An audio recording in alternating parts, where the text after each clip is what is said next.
El maestro está recibiendo sus libros de texto, está recibiendo un mejor salario. Otra cuestión, en Honduras los profesores no sabíamos cuándo nos pagaban. Y nosotros tenemos como norma entre el 20 y el 25 se paga en el magisterio, como norma. Entonces los profesores decimos, bueno, el 20 viene el pago. Siempre hay atrasos, eso es difícil de controlarlo, pero ya no es aquello de que a saber cuándo nos van a pagar, que a veces hasta a principios del siguiente mes nos pagaban. Entonces todo está solucionado, entonces el maestro está consciente de que está siendo atendido, no por el gobierno, por el Estado. Porque nosotros vamos a pasar a la historia, pero el Estado continúa, el Estado va a ser eterno. Y entonces esa situación, entonces el profesor se siente que está siendo bien atendido por el Estado y que entonces tiene la obligación de contribuir a el desarrollo del país. Pero viene otra cuestión que a finales del año, en diciembre, viene la Corte Suprema de Justicia y le da la razón a los compañeros que impugnaron la ley del 2012. Porque habíamos entrado a trabajar con la ley del 80, entonces la ley no tiene efecto retroactivo. Entonces volvimos a lo mismo de la ley de... Pero ahorita estamos en la discusión si solo beneficia a los que ganaron el caso o al magisterio en general que empezó a cotizar con la ley del 80. Entonces, prácticamente la discusión venía en ese sentido. Primero, reducir los años de servicio, reducir los años de edad, generarle las 60 rentas, ¿va? Para que nosotros podamos dejar de herencia. Eso de las 60 rentas estaba en la ley anterior. Estaba en la ley sí, del 80. Y se eliminó en la ley del 2002. Y los beneficios que los docentes que se jubilaron actualmente y están peleando, ¿por qué se les está negando si se supone que estaba en la ley anterior también? Porque estamos esperando una resolución de la Corte Suprema de Justicia. Por aquello de los reparos. O sea, el IMPREMA tiene toda la intención de pagarle a los compañeros. Es más, va a haber más compañeros afectados que beneficiados. ¿Sabe por qué?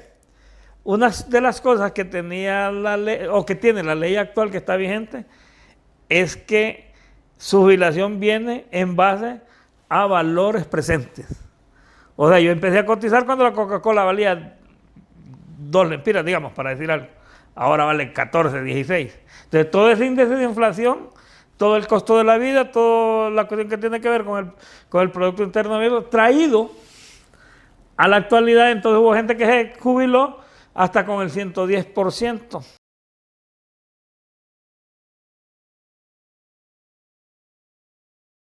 En Unidos en Diálogo, un programa en el cual usted tiene la oportunidad de conocer la problemática nacional, pero también es importante que sepa que a través del diálogo podemos buscarle soluciones a los problemas. Eso es lo que tenemos que hacer realmente como hondureños, el diálogo. Y esto es lo que hacemos a través de Canal 51, donde generamos desarrollo en Unidos en Diálogo. Nos puede ver a través de las redes sociales. Y puede usted en cada una de las redes sociales observar y ver cómo está la situación del país. También nos puede escanear el QR que aparece en pantalla para que forme parte usted de la familia de Unidos en Diálogo de Canal 51. En la plataforma donde usted nos puede ver a través de su celular y en la computadora, en cualquier parte del mundo, cn51hn.com. Ahí están en pantalla para que usted las pueda anotar, y si tienen familiares fuera del país también se las puede dar ese tipo de plataforma. cn51hn.com para que puedan ver a través del celular y la computadora. El día de hoy vamos a abordar un tema de interés nacional en el sentido de lo que significa realmente para un país como el nuestro la educación. Y por supuesto, ¿qué podemos esperar en el próximo, o bueno, ya no en el próximo, en este año, sí en el próximo año académico, porque todavía no ha iniciado las clases, pero qué es lo que podemos esperar nosotros como hondureños de parte de las autoridades de la Secretaría de Educación y por parte de la población también, porque recordemos que la educación no solamente es de un sentido, sino que tiene que ver mucho con la persona que se va a formar, en este caso desde los niños y la familia, y por supuesto el responsable, el Estado de Honduras. Y en cada 4 años, cada gobierno su cuota de responsabilidad. Hoy tenemos de invitado a una autoridad, una persona muy importante en la Secretaría de Educación, y se trata de el subsecretario de Educación, Edwin Hernández. Bienvenido, y para mí es un placer estar con usted nosotros. Y tenerlo aquí pues unidos en diálogo. Bueno, para nosotros... Antes de que comencemos con la cuestión, nos gustaría saber dónde nació usted, Edwin. Bueno, yo soy de Villadela, ¿verdad? Y aquí en la calle 21, en la calle principal para la colonia Rodríguez, allí hemos vivido, inclusive aún vivimos ahí en esa casita, ¿verdad? Compartiendo con mis hermanas, y ya hace 64 años. Y lo sorprendente de es que en aquellos momentos es cómo es posible que alguien de Villadela, ¿verdad? Y así lo miraban, lleguemos a este tipo de puestos porque no nos une la tradicional forma de elegir y a quiénes elegir, ¿verdad? Que generalmente tenemos que pertenecer a determinada clase social para poder crecer y avanzar. Entonces, a nosotros mismos nos sorprendió el hecho de poder contribuir con el actual gobierno, ¿verdad? En este cargo, y pues a ser producto de las experiencias que teníamos nosotros. ¿Y dónde estudió usted? Yo estudié en la Escuela José Santos Guardiola, aquí en Villadela, en el Instituto Igueras de Comayagüela. Mis compañeros eran los hijos de las vendedoras y los vendedores del mercado, más gente que se venía a estudiar desde la Nueva Suyapa al Instituto Igueras. Sí, nos graduamos en el 79 en el Central Vicente Cáceres. Ahí ocupamos cargos muy relevantes como dirigentes estudiantiles también. Y después estudió en lo que era la Escuela Pedagógica, ahora Universidad Sí, Francisco Universidad Marzano. Pedagógica Nacional. No, sí estudié, pero cuestiones especiales con relación a mi militancia política ideológica me hicieron abandonar el proceso educativo cuando estudiaba en la Escuela Superior del Profesorado, y después que me incorporé ya a la vida normal, digamos, entre comillas, estudié a distancia pedagogía en la Autónoma. Ya eso sí ya lo hice en el municipio de Juticalpa, en Olancho. Eso es lo que le voy a preguntar. Usted vive en Olancho porque trabaja en Olancho. Sí. Ha trabajado en la docencia en Olancho. Sí, yo me casé en 1984 y a partir de ahí me fui a vivir a Juticalpa. ¿Con una olanchana? Con una olanchana, de las mejores olanchanas, ¿verdad? ¿Profesora también? No, ella era perito mercantil, pero más lo de ella la cuestión artística, ¿verdad? Era de aquellas personas que el negocio de su familia era la fotografía, y como allá se usaba mucho la fotografía blanco y negro, era muy experta en lo que ahora es Photoshop, nada más que en aquel momento el Photoshop era a mano con lápiz 2HB, ¿verdad? Y también era una de las pocas en Olancho creo que era la única de las personas que llenaban títulos a mano con letra gótica y el canuto. Entonces teníamos una buena aceptación de la clientela, y pues era mejor vivir en Olancho definitivamente. ¿Y usted cómo decide ingresar a la parte de dirigencia magisterial? Bueno, es que fíjate que esa parte casi no la decidí yo, sino que por mis inclinaciones y toda la situación, venía un proceso electoral en el Colegio de Pedagogos de Honduras, ahí como en el 2007, y me invitaron a ayudarles ahí a hacer campaña. Me fui metiendo poco a poco, y alguna cualidad vieron, ¿verdad? Y me invitaron a ser parte del proceso. En el 2017 me invitaron a ser miembro directivo del Colegio de Pedagogos, pero yo ya no quería regresar a Tegucigalpa por la cuestión del tráfico. Es lo que más a los rurales es lo que más nos asusta de Tegucigalpa, el tráfico. Pero entonces yo les puse de condición a los compañeros, no, yo me voy si me ponen de presidente. pero no era que yo tenía como la tentación de ser presidente, que más bien yo quería... O sea, que no hizo campaña, sino que fue No. en el momento la decisión. Sí, sí. Bueno, entonces me va pues, y hay un frente, en el colegio pedagógico en ese momento había dos frentes. Y por pura casualidad, los dos candidatos, bueno, era yo candidato y una candidata del departamento de Olancho. Nos enfrentamos, digamos, dos olanchanos ya, y nosotros lo logramos salir adelante con más del 96% de los votos, ¿verdad? Entonces, esa fue la incorporación por la cuestión también de la experiencia. Hay que recordar que yo he sido militante de los movimientos sociales desde 1972, ¿verdad? Cuando estaba en el Higuera en primer curso, yo ya era dirigente estudiantil, y esa etapa la fui construyendo hasta que hoy que la mantengo. ¿Cuál ha sido el problema básico en el magisterio, no en este gobierno, sino que en gobiernos anteriores, en relación que siempre han habido conflictos entre gobiernos y magisterio? ¿Cuál es el mayor de los problemas en ese sentido? No, el principal ha sido siempre la reivindicación económica, ¿verdad? Siempre como docentes hemos querido tener un salario digno que nos satisfaga las expectativas y las necesidades que tenemos en la familia, pero también hemos sufrido siempre de la escasez de material didáctico, ¿verdad? Y la falta de inversión de parte del Estado en la infraestructura básica. Entonces, generalmente yo soy profesor de zona rural en las minas Lepaguara, en Juticalpa. Y el mayor reto que tenemos en las comunidades es precisamente ese, cómo mantener de la mejor forma el material didáctico, los pupitres, las pizarras y el centro educativo en general, porque no ha habido generalmente inversión en ese sentido. Bueno, si en el actual gobierno nosotros encontramos 17,000 centros educativos con necesidades de infraestructura, desde desechos hasta algunos que era poquito lo que había que reparar.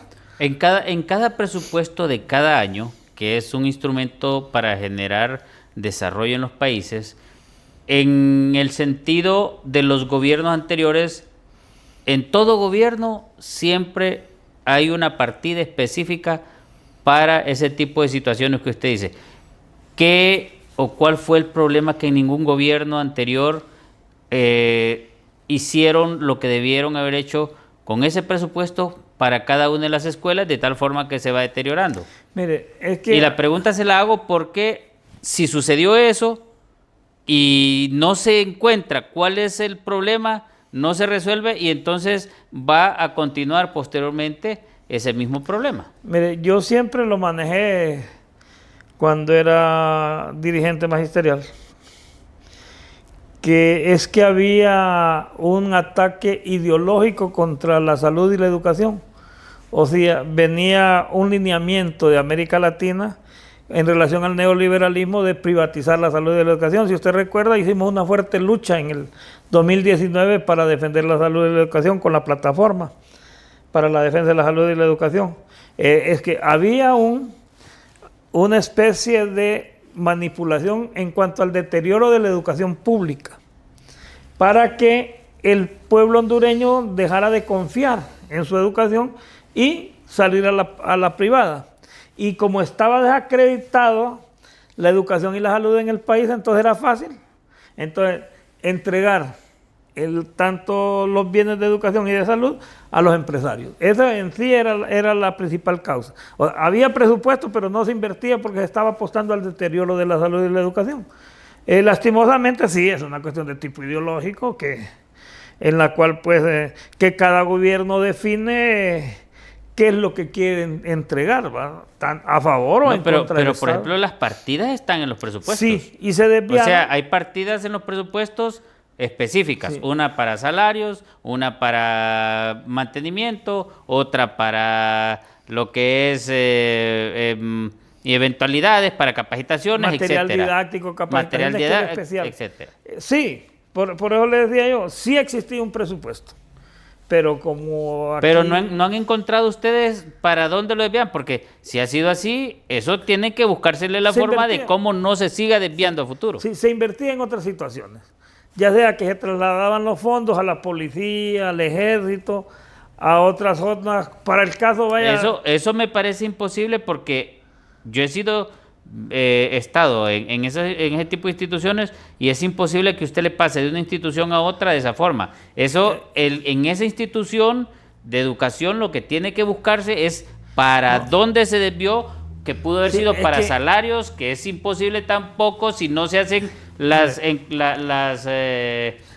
arreglos a nivel del Congreso. O sea, lo que yo quiero es que si no se sabe, que lo investiguen para que no siga pasando a futuro, porque nosotros tenemos que pensar hacia futuro, no mucho hacia atrás. Lo de atrás nos debe servir para evitar si es que está identificado, seguir haciendo los mismos problemas. Está identificado, se abusó mucho de los PCM.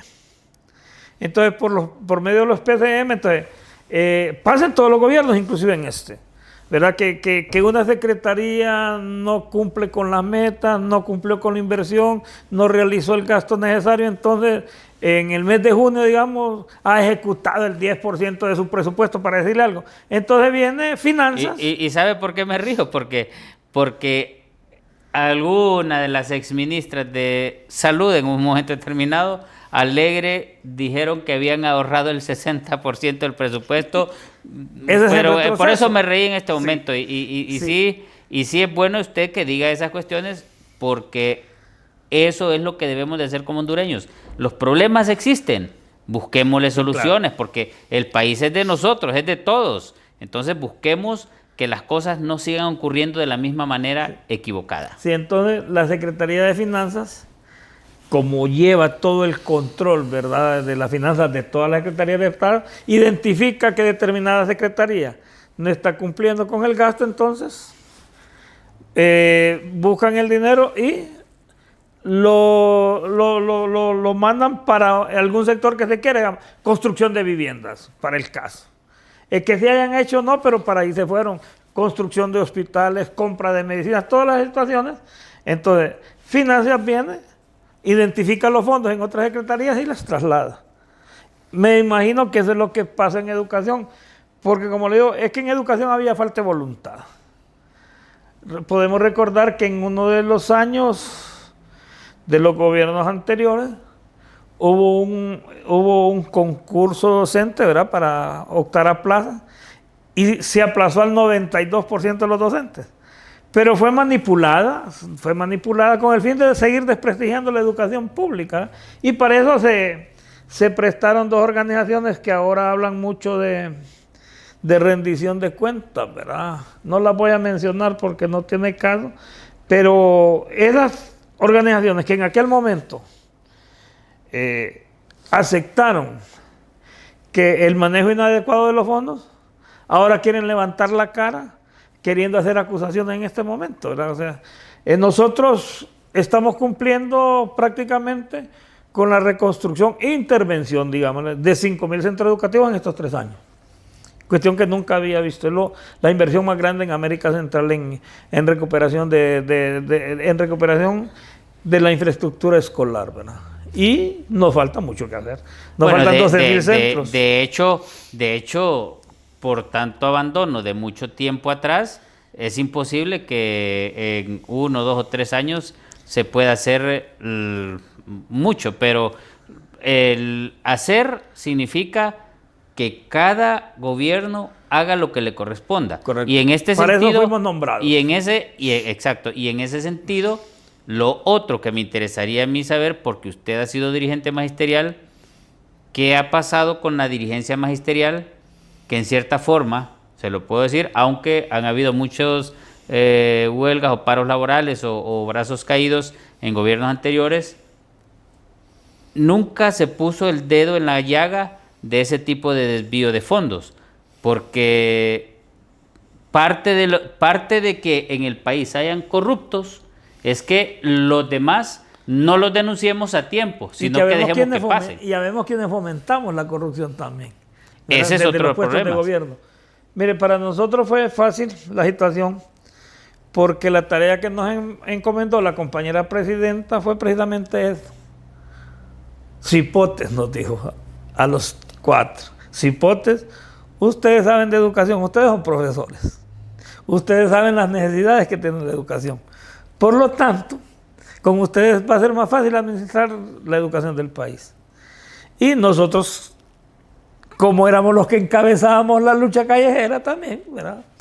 Entonces ya sabíamos cuáles eran nuestras expectativas, hacia qué estábamos apostando. Entonces nos fuimos a hacer lo que andábamos exigiendo en la calle, nos transformamos en funcionarios y bueno, ¿qué es lo que quería el profesor? Bueno, capacitación, hay capacitación, más de 30,000 profesores capacitados solo el año pasado, ¿verdad?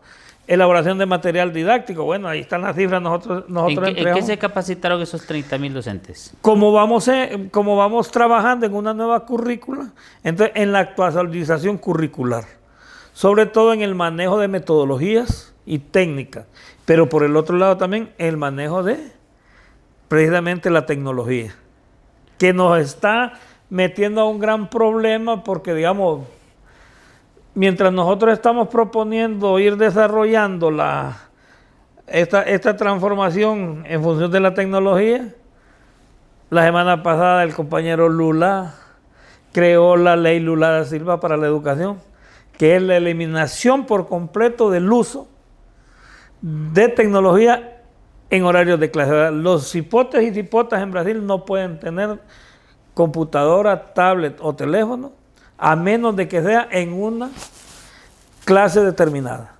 ¿Pero y eso qué tiene que ver con nosotros? Que nosotros vamos como al revés, para decir algo y reconocerlo, ¿verdad? Ajá. Mientras nosotros estamos impulsando tecnología, en Brasil dijeron ya basta. Estamos perdiendo los métodos tradicionales de educación que son los más efectivos. ¿Por qué?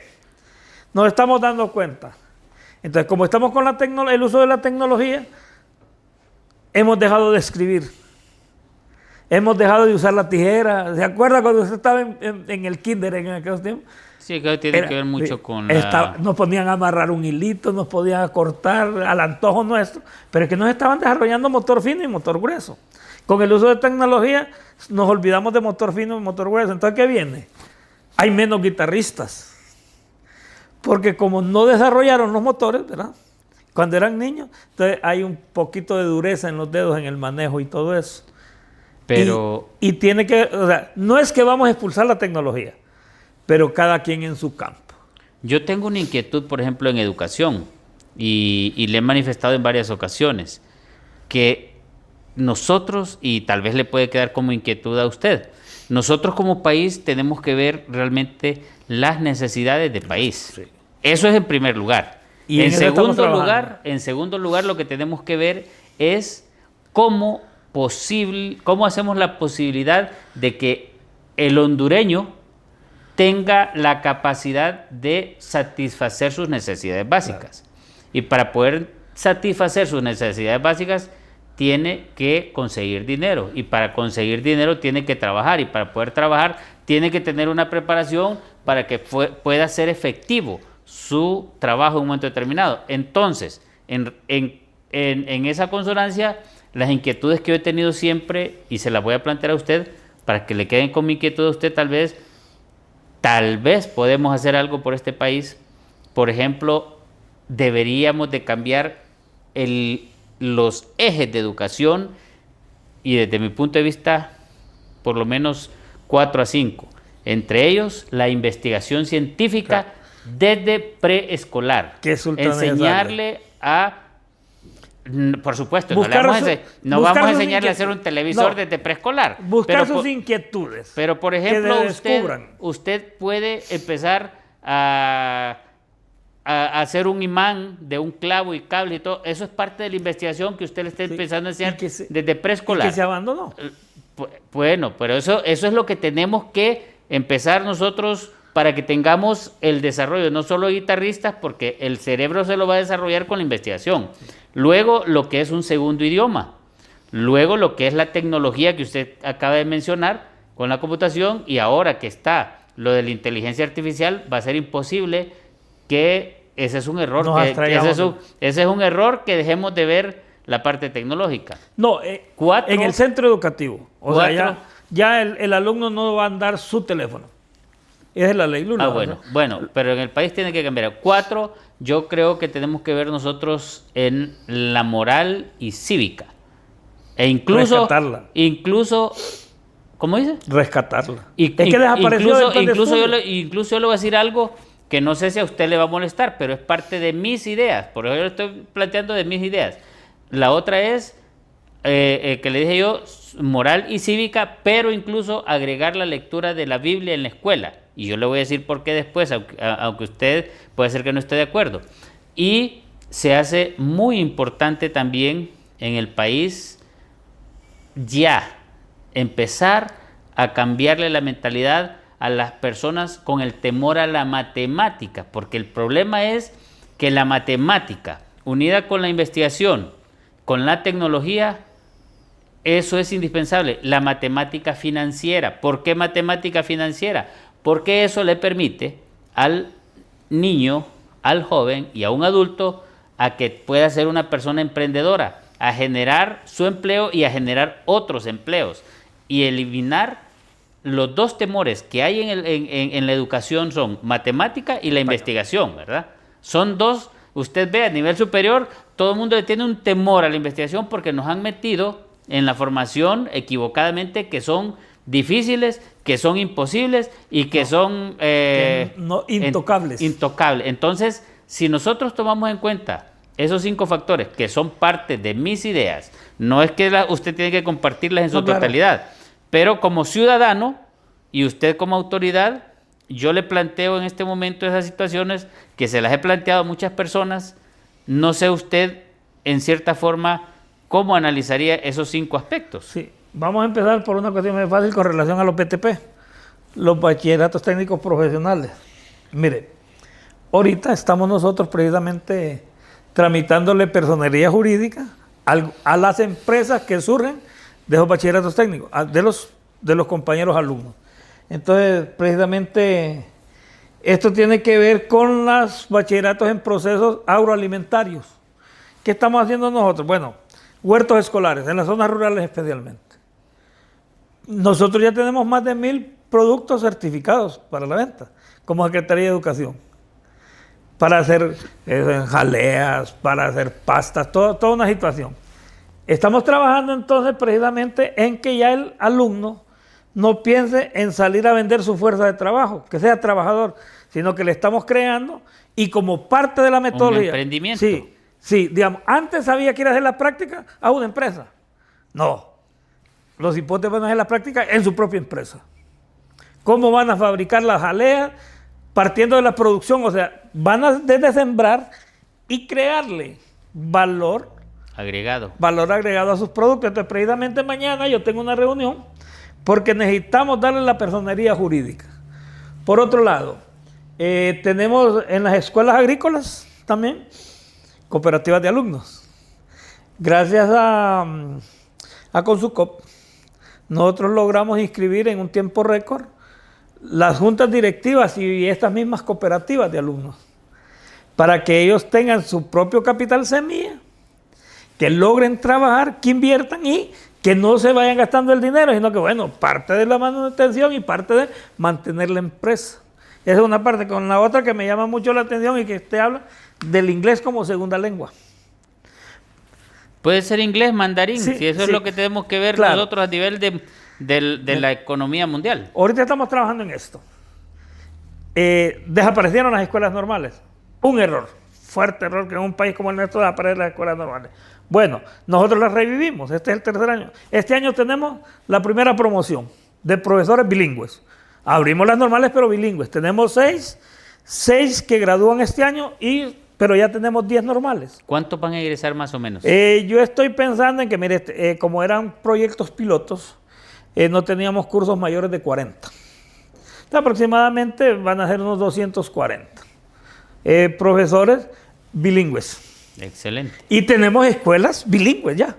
Aquí en Tegucigalpa tenemos escuelas que ya estamos atendiendo primero y segundo grado bilingüe. Y tenemos el apoyo del alcalde municipal. Hay que hacer la Guardiola, José Santos Guardiola bilingüe. Es que ahí lo queremos llevar. Vamos despacio. Porque fue donde estudió usted y varias personas conocidas. Sí, y vamos entonces. Mire, si va a haber algo porque le van a reconocer el trabajo en educación a la compañera presidenta, es que está convirtiendo la educación en Honduras en bilingüe. Mire qué bonitas experiencias también. Nosotros tenemos un centro educativo en Comayagua. CITA se llama, Centro Tecnológico. Sacamos la primera promoción el año pasado de bachilleres. De esos bachilleres, ¿Bachilleres en qué? Bachilleres en agricultura. Solo el Zamorano se llevó a los 10 mejores alumnos, con beca completa. Qué bien. Y tenemos el ofrecimiento de la compañera Laura Sabazo, ministra de Agricultura, de becar universitariamente a unos 40, 50, dependiendo de las capacidades que tenga la Secretaría de la Secretaría de Agricultura y Ganadería. Mire, ese es un proyecto a imitar en todos lados. Es un selecto. Nosotros tenemos una red de escuelas agrícolas, pero bien atendidas. Inclusive existían las escuelas agrícolas, pero era un desastre la administración. Se producía para otras personas. Entonces mandamos a hacer inspecciones, supervisiones, y hubo un caso que tuvimos que despedir a uno de los directores. Que el 25 de diciembre y el 1 de enero fue a hacer una cosecha de plátanos, pero el dinero no entró. Entonces es parte de con lo que tenemos que lidiar. Entonces, sí estamos dando pasos agigantados, sí lo estamos dando. La otra cuestión tiene que ver con el pensamiento crítico del estudiante.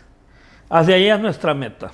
Pero es que eso lo va a lograr con la investigación. Claro, sí. Si usted empieza a tener el proceso de investigación científica desde preescolar, usted va a formar una persona crítica, porque la persona que investiga tiene esa posibilidad en su proceso de formación formal, y al final el producto va a ser una persona completamente crítica y de otro nivel para tener un país en mejores condiciones. Sí, es toda una cuestión completa, por eso le digo yo, bueno, vamos a crear pensamiento crítico, ya los hipotes egresados de media ya no los vamos a engañar con una lámina, una bolsa de cemento, una libra de harina. Ese va a ver la realidad del país bajo otra perspectiva, como usted lo plantea, desde la parte formativa y desde la parte investigativa. O sea, nosotros queremos nuevos ciudadanos que estén conscientes de la realidad nacional, que tengan un posicionamiento real, porque nosotros, ¿a qué estamos acostumbrados? Al consumismo. Y todos queremos andar ropa, entre comillas, de marca. Pero no tenemos esas capacidades, porque no tenemos un país que se le haya dado o se le haya explotado esa riqueza a favor del pueblo, sino que la riqueza es explotada por ya sabemos quiénes. Entonces nosotros vamos hacia ahí. Por eso es nuestro interés de que cada grupo, especialmente estos compañeros que están en las escuelas agrícolas, salgan graduados, pero que también salgan con su propia empresa constituida. O sea, llamémoslo emprendimiento, llamémoslo empresarios, llamémoslo como sea, pero estamos cambiando el rumbo del proceso educativo. O sea, como le digo, como tenemos la ventaja, es que los profesores tenemos unas cuestiones muy especiales en el país. En primer lugar, yo trabajo en la zona rural de Olancho, de Juticalpa. Entonces, mi carro es la ambulancia, es el cortejo fúnebre, es el de hacerle los mandaditos, ahí es que hay que arreglar las cosas de la escuelita, hay alguna urgencia, al profesor hay que molestarlo para que nos lleve al pueblo y todo eso. Entonces, esa relación que tenemos con las comunidades nos permiten un poquito más allá del hecho educativo en el aula de clase. Y nos permite entonces trabajar con las comunidades digamos, en mi comunidad 3 veces al año el día D. Y nos íbamos a inspeccionar todas las casas de todos los alumnos que vivían en las diferentes comunidades cercanas a las minas. Tapiquile, Mamisaca, La Sierra, y todo ese sector nosotros lo atendíamos, ¿verdad? La Puerta inclusive. Y entonces se mantenía un control sobre el mosquito transmisor de enfermedades, ¿verdad? No permitíamos que la gente quemara su basura. Bueno, hagamos una colecta aquí, recogamos la basura, hablemos con la alcaldía municipal que nos preste los carros, y no hablemos con los señores con el pastor, que el pastor siempre tiene medios, entonces que nos preste el carro, tal día vamos a hacer el día de la limpieza, y que nos ayude a ir a botar al crematorio municipal la basura. Esa experiencia nuestra la estamos trasladando a la administración educativa. Entonces no se equivocó en ningún momento la compañera presidenta en darnos a los que verdaderamente conocemos el hecho educativo y sus necesidades, administrarlo. Entonces con mucho orgullo nosotros podemos decir, ¿Qué es lo que desestabiliza a los gobiernos desde entrada? Las huelgas.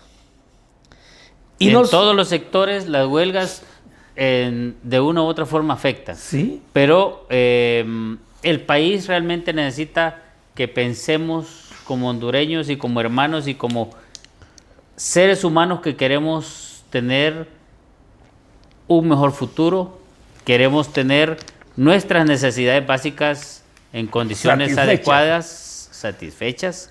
Pero vamos a hablar un poquito de ese tema a profundidad después de venir de la pausa. Regresamos en Unidos en Diálogo. Después de esta pausa ya retornamos. En Unidos en Diálogo, un programa en el cual se analiza la temática, la problemática nacional, pero en relación al diálogo, buscar los mejores criterios para poder desarrollar nuestro país. Ese debe ser el objetivo principal de todos y cada uno de los hondureños, buscar la mejora de todo un pueblo noble como es el hondureño. Y hoy estamos hablando de un tema interesante para todos, la educación en el país, la expectativa, cómo podemos nosotros tener una mejor educación y tener resueltas nuestras necesidades básicas, que hasta este momento en su mayoría se encuentran insatisfechas. Estamos con el subsecretario de Estado en el despacho de Educación, Edwin Hernández, y estamos abordando estos temas interesantes e importantes. Antes de irnos a la pausa, habíamos mencionado, subsecretario de Estado, el asunto de lo que significa, por ejemplo, para cada uno de ustedes que forman parte de la Secretaría de Educación, el poner todo su esfuerzo, todo su empeño en la labor que se requiere para sacar adelante este país. Y usted me mencionaba en algunos momentos incluso que no han habido huelgas ni paros laborales en estos últimos 3 años que tienen de gobierno. Y yo por eso le pregunté al inicio cuál era el problema que tenían los docentes que en los gobiernos anteriores a cada rato convocaban a huelgas o paros laborales. ¿Y cuáles entonces fueron esos cambios drásticos en relación a mejorar la educación en el país y qué podemos esperar para estos próximos 10 meses que quedan de gobierno? Bueno, primero, lo primero es crear las condiciones necesarias para que todos trabajemos en un ambiente con dignidad, ¿verdad? Y ese ambiente con dignidad pasa necesariamente por tener el mejor salario, que nos permita a nosotros tener una vida cómoda, un descansar cómodo, estar satisfechos con nuestro trabajo, pero sobre todo tener esa inclinación de dar lo mejor de nosotros porque estamos satisfechos.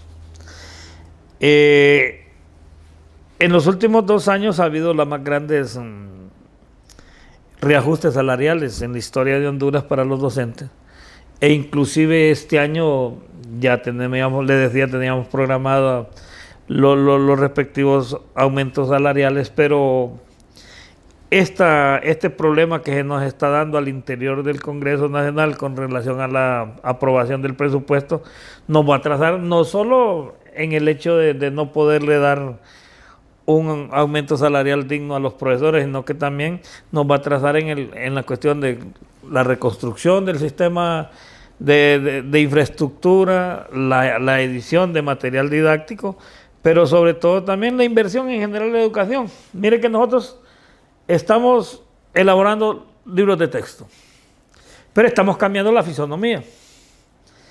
Generalmente el libro de texto es el libro de trabajo también de los hipotes, entonces es de corta vida, prácticamente cada año hay que estar imprimiendo libros de texto porque los utilizó el niño anteriormente. ¿Qué estamos haciendo nosotros para ahorrarle al Estado?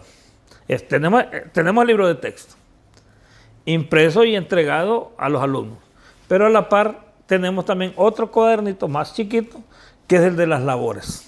Ese lo puede pintar usted, lo puede escribir, puede hacer las operaciones de matemáticas, todo lo que refiere ahí, y usarlo. Al Estado entonces le recupera del alumno el libro que prácticamente le prestó, está en buenas condiciones Y entonces lo que tenemos que estar imprimiendo cada año son las hojas de trabajo, ¿verdad? Que inclusive están en forma digital por si nosotros tuvimos algún atraso por cuestión presupuestaria, entonces que el profesor pueda darle la oportunidad al cipote para que lo vaya a imprimir, ¿verdad? Y buscar bajo costo. Esa situación va a permitir entonces mantener los libros de la mejor manera. Pero hay otra cuestión también que sí hemos fijado. El libro en sí, las hojas son de superior calidad, para que no se deterioren rápido.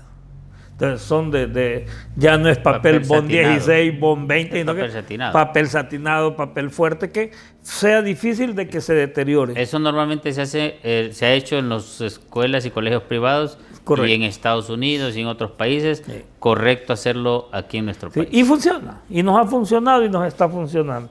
Por el otro lado, entonces estamos bien. El maestro está recibiendo sus libros de texto, está recibiendo un mejor salario. Otra cuestión, en Honduras los profesores no sabíamos cuándo nos pagaban. Y nosotros tenemos como norma entre el 20 y el 25 se paga en el magisterio, como norma. Entonces los profesores decimos, bueno, el 20 viene el pago. Siempre hay atrasos, eso es difícil de controlarlo, pero ya no es aquello de que a saber cuándo nos van a pagar, que a veces hasta a principios del siguiente mes nos pagaban. Entonces todo esto solucionado, entonces el maestro está consciente de que está siendo atendido no por el gobierno, por el Estado. Porque nosotros vamos a pasar a la historia, pero el Estado continúa, el Estado va a ser eterno. Y entonces esa situación, entonces el profesor se siente que está siendo bien atendido por el Estado y que entonces tiene la obligación de contribuir a el desarrollo del país. Por el otro lado... Y el maestro, porque eso es importante, lo que usted mencionó y mencionó hace rato también en cuanto a los beneficios de los maestros, los que están laborando, pero últimamente han habido algunos problemas con los maestros que se han jubilado, incluso hubiesen tomas en el IMPREMA, con inconformidades ahí. ¿Se resolvió eso o qué ha pasado a esos maestros que se jubilaron con la ley anterior y que tienen su problemita? ¿Se les irá a resolver o cómo está ese aspecto? Con relación a las reformas a la ley del IMPREMA, es que en 2012 nos arrebataron la ley tradicional que teníamos en el IMPREMA, la ley del 80, y nos bajaron considerablemente las conquistas. Digamos, nosotros nos podíamos jubilar con 50 años de edad y 30 años de servicio, ¿verdad? Y si no, pues nos aplicaban el 3% por cada año trabajado, hasta un máximo de 90. La lucha era, que se dio a mediados de este año, que la lucha era bajarlo a 55 de edad y 20 años de servicio como mínimo. Hubo un sector que sí lo vamos a decir, que fue empujado, ¿verdad? Un sector del magisterio que fue empujado a boicotear en el Congreso Nacional precisamente la aprobación de esa ley. Eso se convirtió en una cuestión política, ¿verdad? Entonces nosotros, de las principales reformas que contenía también era la recuperación de lo que nosotros le decimos las 60 rentas. Con la nueva ley, con la ley del 2012, se eliminaron las 60 rentas. Las 60 rentas es un beneficio post-mortem que le da el IMPREMA a los jubilados. O sea, son 60 salarios. ¿Cómo? O sea, yo tengo 3 hijos y mi esposa, entonces yo divido esas 60 rentas en 4 partes y se las entregan a mis hijos y a mi esposa. Eso se eliminó. Entonces, parte de lo que estábamos recuperando era eso también. Y todavía estamos, pero mientras el Congreso Nacional no se ponga de acuerdo va a ser difícil. Pero viene otra cuestión que a finales del año, en diciembre, viene la Corte Suprema de Justicia y le da la razón a los compañeros que impugnaron la ley del 2012. Porque habíamos entrado a trabajar con la ley del 80, entonces la ley no tiene efecto retroactivo. Entonces volvimos a lo mismo de la ley de... Pero ahorita estamos en la discusión si solo beneficia a los que ganaron el caso o al magisterio en general que empezó a cotizar con la ley del 80. Entonces, prácticamente la discusión venía en ese sentido. Primero, reducir los años de servicio, reducir los años de edad, generarle las 60 rentas, ¿va? Para que nosotros podamos dejar de herencia. Eso de las 60 rentas estaba en la ley anterior. Estaba en la ley sí, del 80. Y se eliminó en la ley del 2002. Y los beneficios que los docentes que se jubilaron actualmente y están peleando, ¿por qué se les está negando si se supone que estaba en la ley anterior también? Porque estamos esperando una resolución de la Corte Suprema de Justicia. Por aquello de los reparos. O sea, el INPREMA tiene toda la intención de pagarle a los compañeros. Es más, va a haber más compañeros afectados que beneficiados. ¿Sabe por qué? Una de las cosas que tenía la ley, o que tiene la ley actual que está vigente, es que su jubilación viene en base a valores presentes. O sea, yo empecé a cotizar cuando la Coca-Cola valía 2 lempiras, digamos, para decir algo. Ahora vale 14, 16. Entonces, todo ese índice de inflación, todo el costo de la vida, toda la cuestión que tiene que ver con el Producto Interno Bruto, traído a la actualidad. Entonces, hubo gente que se jubiló hasta con el 110% de su salario que tenía actualmente. Toda esa gente, según la resolución de la Corte, hay que hacerle un reajuste. Hasta 5 años. Entonces, al que no se le pagó, con relación a la ley del 90, retribuirle. Pero al que se le pagó más de lo que tenía derecho con la ley del 90, que nos lo regrese al INPREMA. Entonces nos crea una crisis, ¿me entiendes? Entonces, muy difícil que un maestro regrese eso. Imposible. Porque no, es que aparte de regresar, le reduce también su jubilación y le vuelve al valor que tendría que haber tenido con la ley del 80. Entonces, así como que crea crisis. Pero me deja un poco confundido. Entonces, sí que así está de confundido. Realmente, ¿cuál es la mejor ley? ¿O qué beneficio da una ley y qué problema da? La mejor ley, para ser sincero, es la del 90 y es la del 80. Porque le permite al compañero que a los 50 años se jubile, ¿verdad? Esta ley actual es 59 años la edad de jubilación. Y si usted quiere jubilarse antes, entonces lo castigan con el 6% por cada año que usted no trabajó.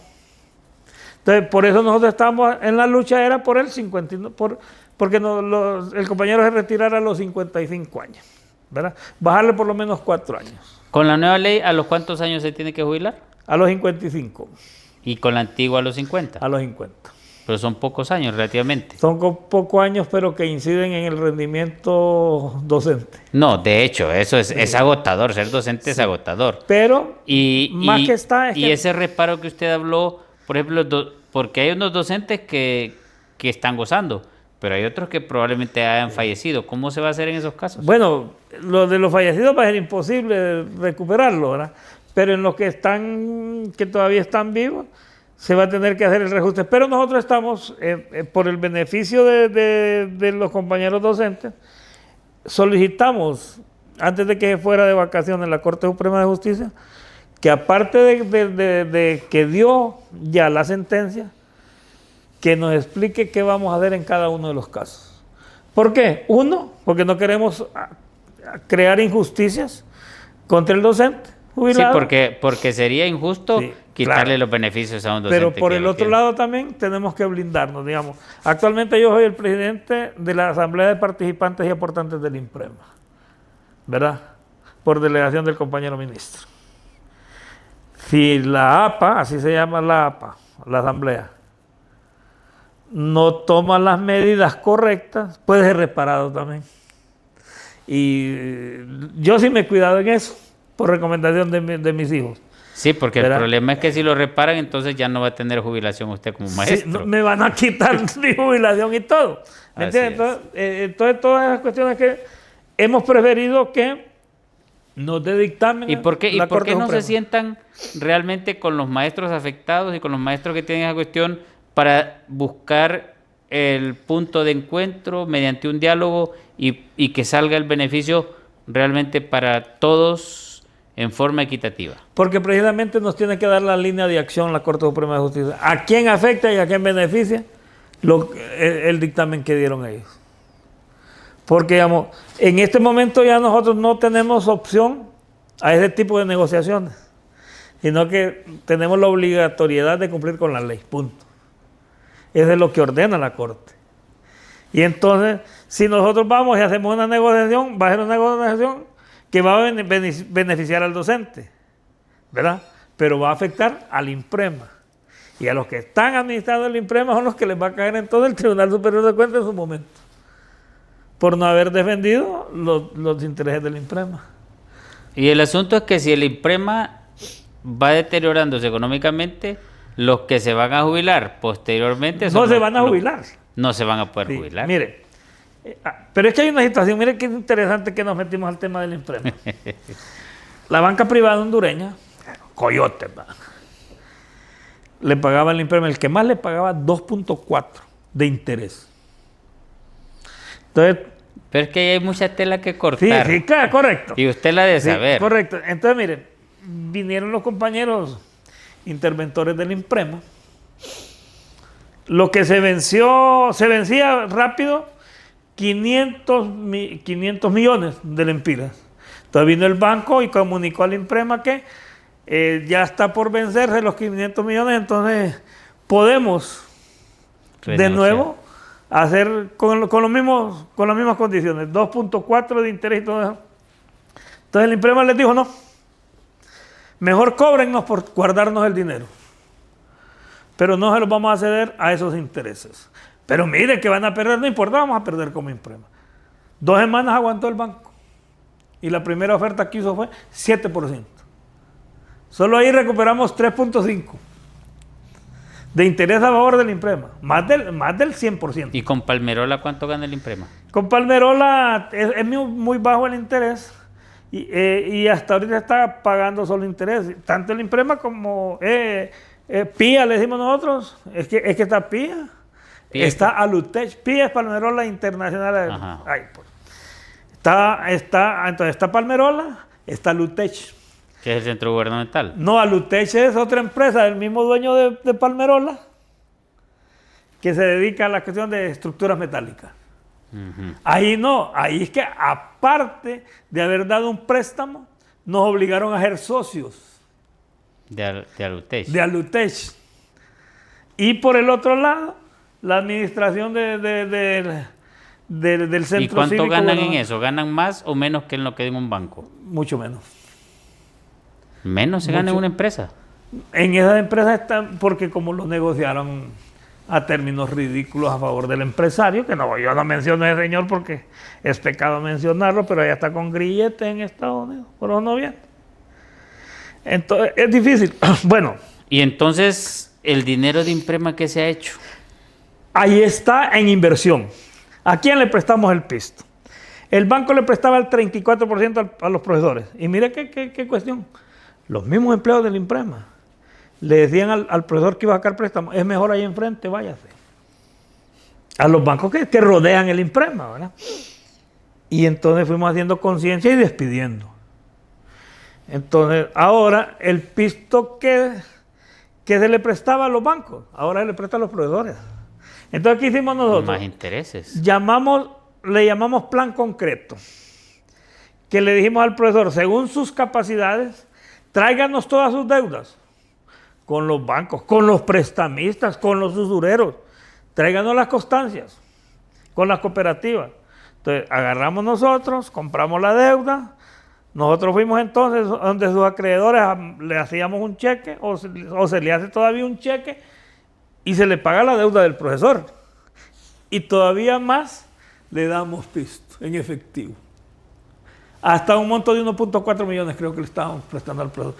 Entonces... Eso sí sube las finanzas del INPREMA. Claro, porque dejamos de ganar 2.4 a ganar 13, porque al 13% se presta ese tipo de préstamos.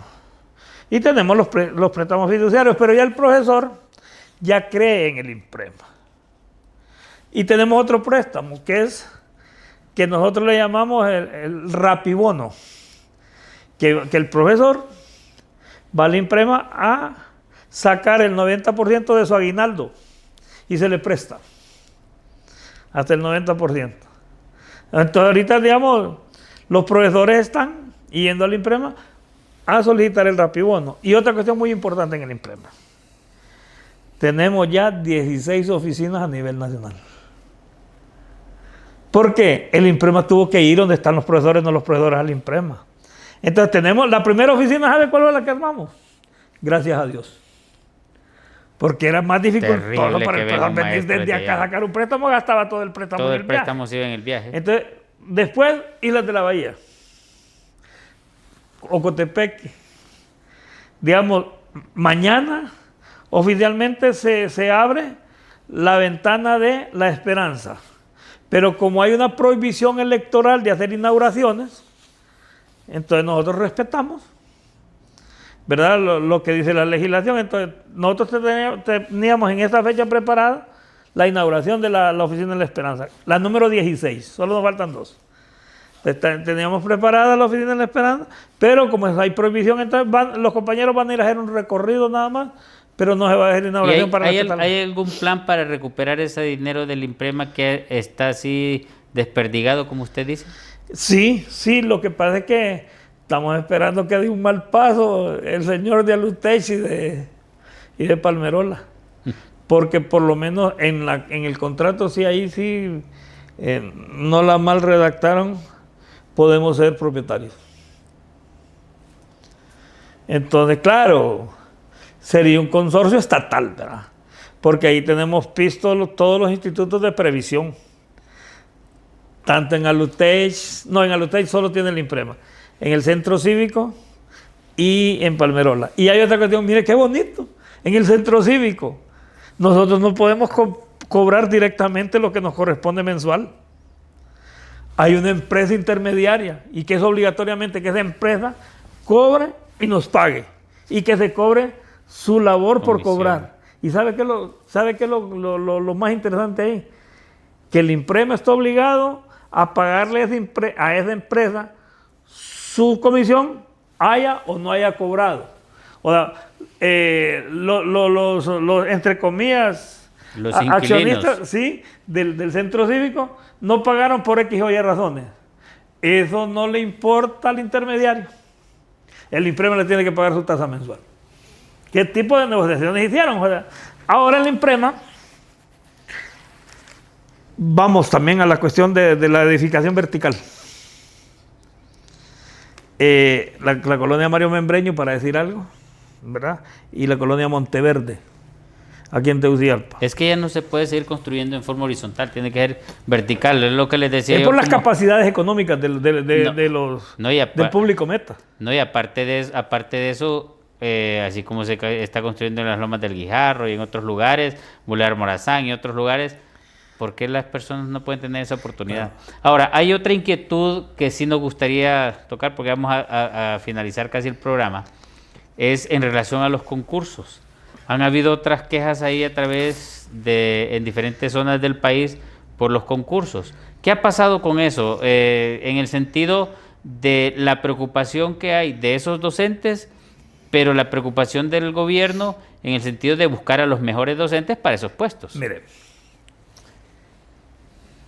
el día de la toma de posesión la presidenta solo dio una orden y se la dio al ministro de Educación. Cumpla con el estatuto del docente. Fue la única orden que dio.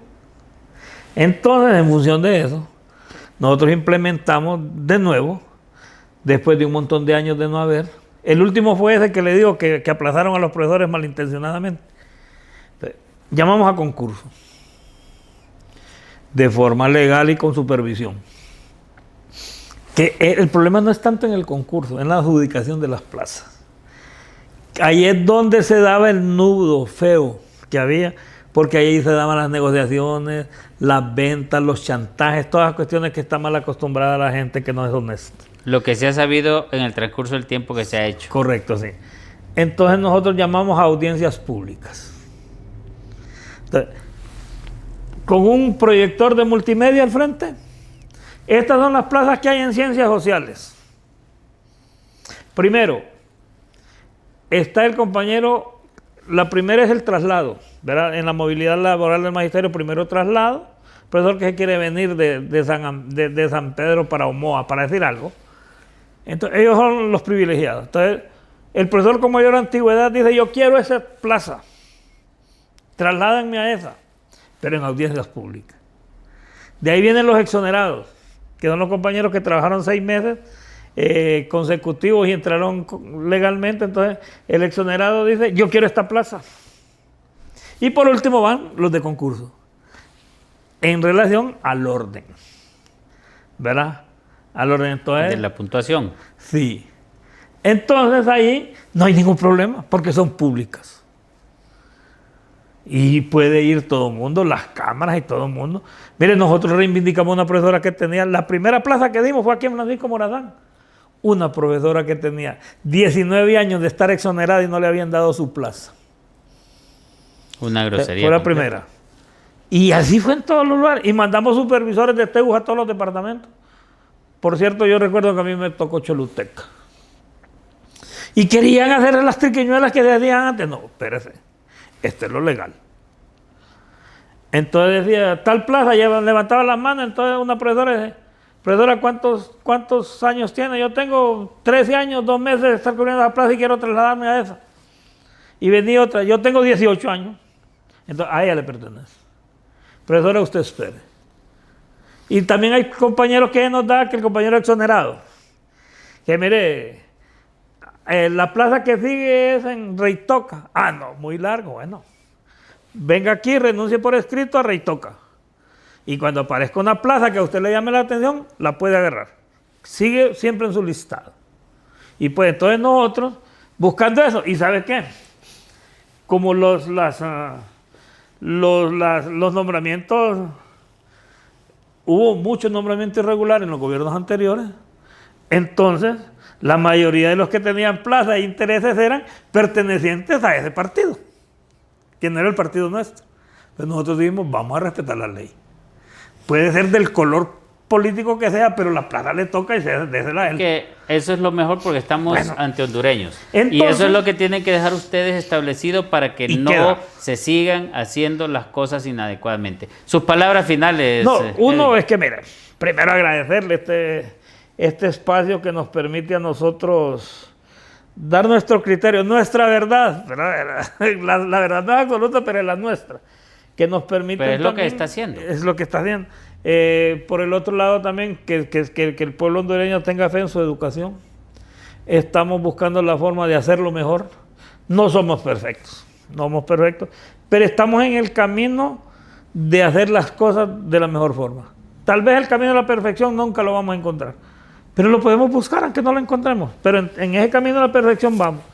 Que el pueblo hondureño también, el llamado es a los papás, a las mamás, a las encargadas, a los encargados, que matriculen sus hijos. Miren, nosotros ya superamos la barrera de eso que venía en golpe después de la pandemia. Ya vamos para arriba. El año pasado tuvimos 42,000 nuevos alumnos. Y nos va satisfaciendo. Por el otro lado, crean definitivamente en la educación. Porque así como yo, un cipote de la escuela José Santos Guardiola, que ¿quién podía creer que un cipote de Villaela iba a llegar a un cargo como este? Pero solo creyendo en la educación. La educación fue la que me abrió la posibilidad de eso. Y esa misma posibilidad se la va a dar a todos los hondureños. Si ahí en nuestra zona hubo un expresidente, realmente, prácticamente. Sí, pues, o sea, no crea. Allá está donde están las antenas. No crea que andamos tan mal. Sí. El piloto era Roque J. Rodríguez. Roque J. Rodríguez, sí. Entonces, sigamos creyendo en la educación, que es lo más cercano a tener una vida mejor, ¿verdad? Y a ser mejores ciudadanos. Muchas gracias por su acompañamiento y por sus palabras, porque al final de cuentas no es a mí quien beneficia a usted, sino que es al pueblo hondureño al cual usted se debe, al cual me paga. Al cual usted le paga. Y no equivocar, porque esto es importante saberlo para todos los que hemos estado y estaremos probablemente en un momento dado en un servicio como el que usted está, entender que somos servidores del pueblo y no más bien como equivocadamente lo han mencionado algunos, que son dueños del Estado. Pero bueno, no es esa la situación. Lo que quiero decirles es que deben recordar que unidos en diálogo creemos firmemente que el diálogo sincero y la participación ciudadana son las herramientas clave para poder construir un futuro mejor para nuestra patria. Hasta el siguiente programa.